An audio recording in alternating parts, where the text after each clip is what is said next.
गया। ये तो मेरा ही है और मेरा ही है। थोड़े तो पैसे खर्च के लाती यार नीचू बदतमीज। हर बार मैं ही देती हूँ और वो पता है रोज फिर ना वेस्ट जाता है, इसलिए मैंने सोचा कि चलो ये वाला इन्हीं के घर से इन्हीं को दे दूं ब्रूनो मैं आ गई। ब्रूनो क्या हो रहा है तेरे को? सोनू भैया टोपी पार्ट की है सोनू भैया, ये एंग्री बर्ड वाली वीडियो ही बनानी तो ना। बना तो रही हूँ।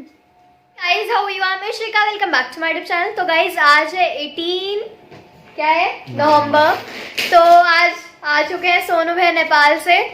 हाँ बताओ सोनू भैया कैसा रहा एक्सपीरियंस? बहुत बढ़िया, एकदम मजा सा आ गया। जैसे सोच के गए थे उतना ही, हमारा तो और मन कर रहा था रुकने का, बट दिनों की कमी थी थोड़ी सी, इसलिए नहीं रुके।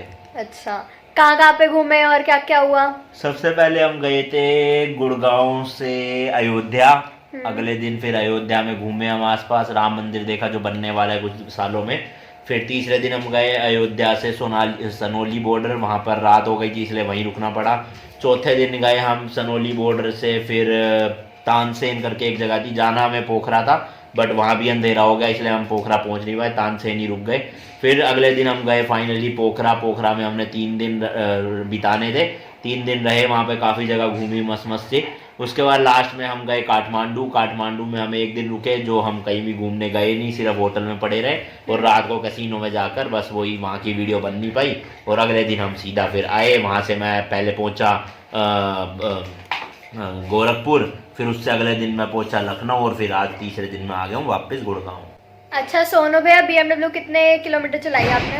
टोटल चली है कुछ 3000 के ऊपर ही चली है, 3100 कुछ। अच्छा, और आपको ज्यादा हायाबुसा अच्छी लगती है या फिर BMW? देखो लंबे रूट में तो BMW कंफर्टेबल है, हायाबुसा में तो कमर हाथ कंधे सब कुछ टूट जाते। BMW में ये है 3000 भी चला ली तब भी कुछ पता नहीं चला कि मतलब होके आया, कंफर्टेबल गाड़ी है काफी। सही है। और BMW में से BMW में आप गए थे तो उसका पेट्रोल वगैरह कितना लगा, कितना खर्चा हुआ उसका, और वो सब बताओ।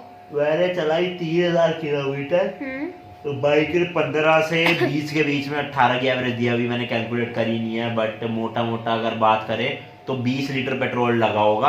और 20 लीटर पेट्रोल आप लगा लो 100 रुपए के हिसाब से 20,000 रुपए का हो गया। 20,000 20 से 25,000 का पेट्रोल लगा है। ओवरऑल मतलब जैसे कितना बजट का सोच रहे थे, कितना खर्चा होगा और कितने का खर्चा हुआ? पेट्रोल का तो मेरे को पता था, पहले ही कैलकुलेट करके गया था क्योंकि कितने किलोमीटर चलनी है बाइक उस हिसाब से। बाकी इंडिया में पेट्रोल महंगा था, नेपाल में सस्ता था, तो थोड़े बहुत पैसे वहाँ बच गए, 10-15 रुपये 1 लीटर में।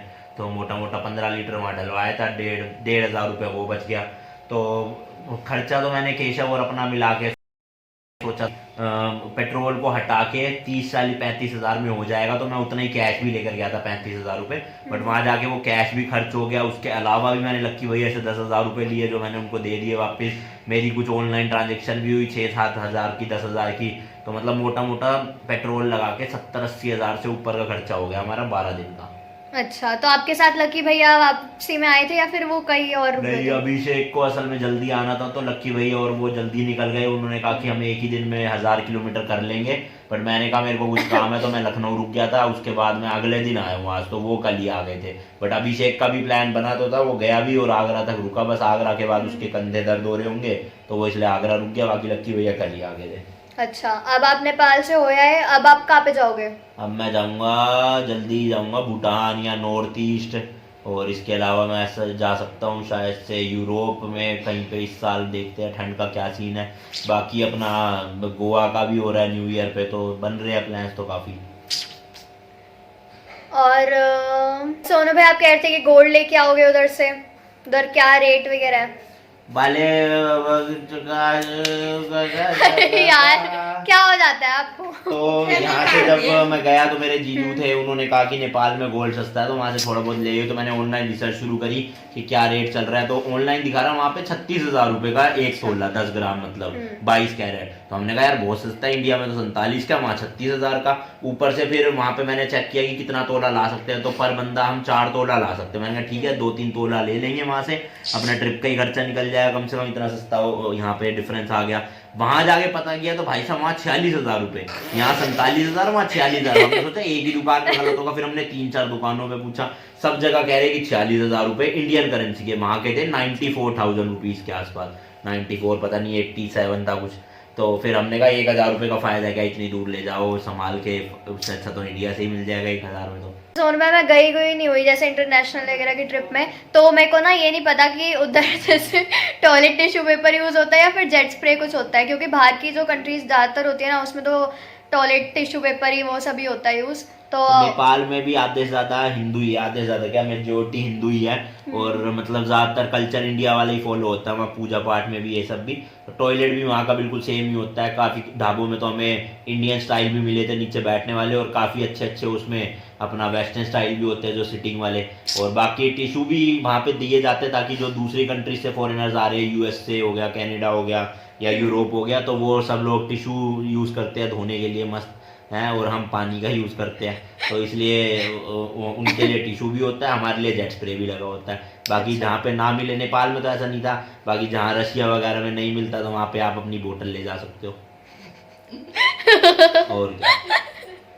वहाँ का मौसम कैसा था, वेदर कैसा था वहाँ का? मौसम तो नवंबर में खैर ठंडी होती है वहाँ पर, बट हमें यूपी साइड में इतनी ठंड नहीं मिली। लखनऊ में गर्मी थी, जैसे कि जब हम जा रहे थे आते वक्त भी गर्मी थी।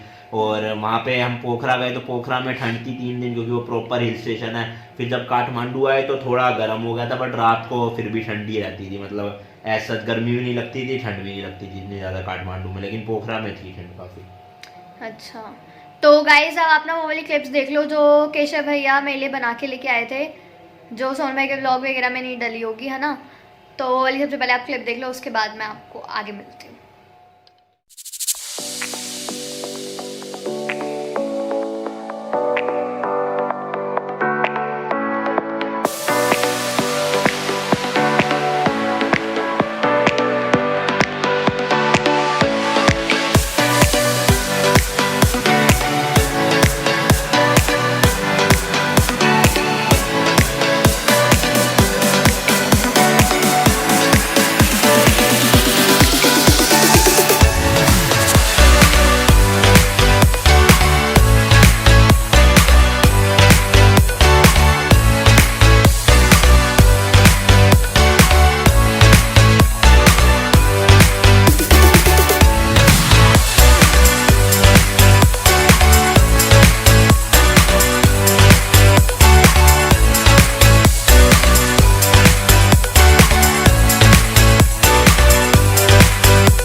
कितने टाइम बाद हम साथ में रोटी खाएंगे?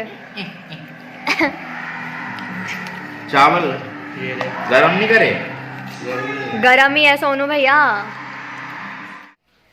ये लो सोनू भैया, ये तो मेरा ही है और मेरा ही थोड़े तो पैसे खर्च के लाती है नीचू, बदतमीज। हर बार मैं ही देती हूँ, और वो पता है रोज फिर ना वेस्ट जाता है, इसलिए मैंने सोचा कि चलो ये वाला दे इन्हीं के घर से इन्हीं को दे दूं, हैं? बोल के, हैं? ये सोचा।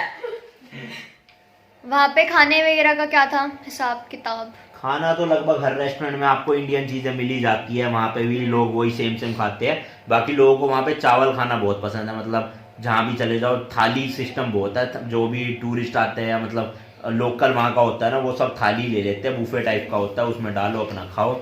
बाकी मैंने एक चीज़ नोटिस करी, जो वहाँ का लोकल फूड है ना, हमने वो 1-2 दिन ही खाया, वैसे तो हम इंडियन ही खाते थे, पर जो लोकल फूड है ना वहाँ पे नमक कम होता था और मिर्चें ज़्यादा होती थी सब चीज़ों में, पता नहीं क्यों ऐसा। सेम हमने राजस्थान में भी एक्सपीरियंस किया था, जैसलमेर साइड में जब गए थे, वहाँ भी नमक कम होता था और मिर्चें तेज़ रखते थे। बट जहाँ भी आप इंडियन रेस्टोरेंट में जाओगे ना, वहाँ पे बहुत सारे तो दुकान वाले आपको इंडियन ही मिलते हैं, कोई राजस्थान साइड से है जयपुर में, कोई मुंबई से है, कोई कहीं से गुजरात से है, तो वो सब फिर जो शेफ होते हैं वो इंडियन होते हैं, तो उनका खाना प्रॉपर लगता था, जैसे इंडिया का ही खा रहे हो। उनमें मसाले नमक वगैरह सब सेम होते थे इंडिया जैसे ही। और ब्रूनो कैसा है तू?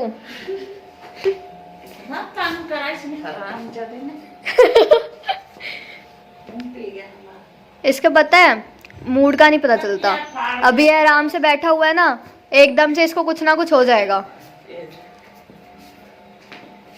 ये देखो बस टोपी दिख गई इसको। आ गया केशव। केशव भैया कैसी गई ट्रिप? बढ़िया रे। केशव को उल्टी क्या लगता? उल्टी ऐसे ही बोल रहे थे भैया। ऐसा क्या? आपको बताइए। हम कह रहे थे। सोनू भैया आधी बात तो बना के बोलते हैं। गिफ्ट भी लिया। हाँ, वही है गणेश। केशव भैया को पता नहीं क्यों कुछ नहीं कहता। अगर मैं अच्छा अगर मैं करूँ ना ऐसे मेरे हाथों हाथ पकड़ लेगा ये। कर ऐसे नहीं नहीं नहीं करेगा। मेरे को नहीं लेना। सही है। एक बार ऐसे तो कर। नहीं कर मैं तो सही। नहीं मेरे को नहीं लेना। पागल हो गया केशव? कब पता नहीं चलता है इसका मूड का कुछ। और सोनू भैया नेपाल कितना महंगा है इंडियंस वगैरह के लिए? इतना कुछ खास नहीं है, वहाँ के लोगों के लिए महंगा है। जैसे उन्होंने अगर कोई बाइक खरीदनी है, गाड़ी खरीदनी है, तो वो इंडिया से इंपोर्ट होती है, क्योंकि उनकी कंट्री में कोई भी गाड़ियाँ या मैन्युफैक्चरिंग होती नहीं है। तो इंपोर्ट ड्यूटी जो है ना, उनका कस्टम और इंपोर्ट ड्यूटी टैक्सेस वगैरह वो नेपाल में काफ़ी ज़्यादा है। इसलिए मान लो मेरी अगर BMW है ना, इंडिया में मेरे को 35 लाख की पड़ी है, तो वो वहाँ पर अगर कोई खरीदेगा ना तो उनकी करेंसी में 1 करोड़ से ऊपर की पड़ेगी उनको। वो सेम ऐसी जो यहाँ पे ऑल्टो है 3-4 लाख रुपए की, हाँ 3-4 लाख वाली गाड़ी वहाँ पे 20-20 30-30 लाख रुपए की पड़ती है। एक तो करेंसी डिफरेंस हो गया, जैसे यहाँ के 10 रुपये वहाँ के 16 रुपये है, तो वो तो चलो डिफरेंस है ही है, बट वैसे भी महंगी पड़ती है। तो अगर 35 लाख की मैंने इंडिया में BMW खरीदी है, तो वहाँ का बंदा यहाँ के हिसाब से खरीद रहा है 60 लाख की, और फिर वहाँ पे जाते जाते उनकी करेंसी में जब चेंज होते हैं तो वो बन जाती है 1 करोड़ 10 लाख 1 करोड़ 20 लाख की। तो वैसे है। बाकी जो खाने पीने का सामान है, इंडियन फूड है, ये सब सस्ता ही है, मतलब ना सस्ता है ना महंगा है, मीडियम है, ऐसा कुछ महंगाई लगती नहीं है। और चीज़ें आधे से ज़्यादा इंडिया से इंपोर्ट होती है। जैसे कि टूथब्रश लिया था हमने, तो वो जो इंडिया में 30 रुपये का है, वो वहाँ की करेंसी में 50 का था, तो वही इंडिया का हमें 30 का ही पड़ा। वो ऐसी सेल लिए थे हमने, वो भी सब सेम रेट है, तो इतना कुछ फ़र्क नहीं पड़ता। अच्छा तो गाइस ये वाले ब्लॉग को इतना ही रखते हैं। आई होप आपको अच्छा लगा होगा। अगर अच्छा लगे देन प्लीज़ मेरे चैनल को सब्सक्राइब जरूर कर देना, साथ में नोटिफिकेशन बेल जरूर ऑन कर देना, सो दैट मैं जब भी ब्लॉग लेके आऊँ आपके पास उसका एक नोटिफिकेशन आ जाए। तो अब मिलते हैं नेक्स्ट ब्लॉग में। तो till then good bye guys. Bye bye. सारे बाय कर दो, टाई कर दो, बाय बाय।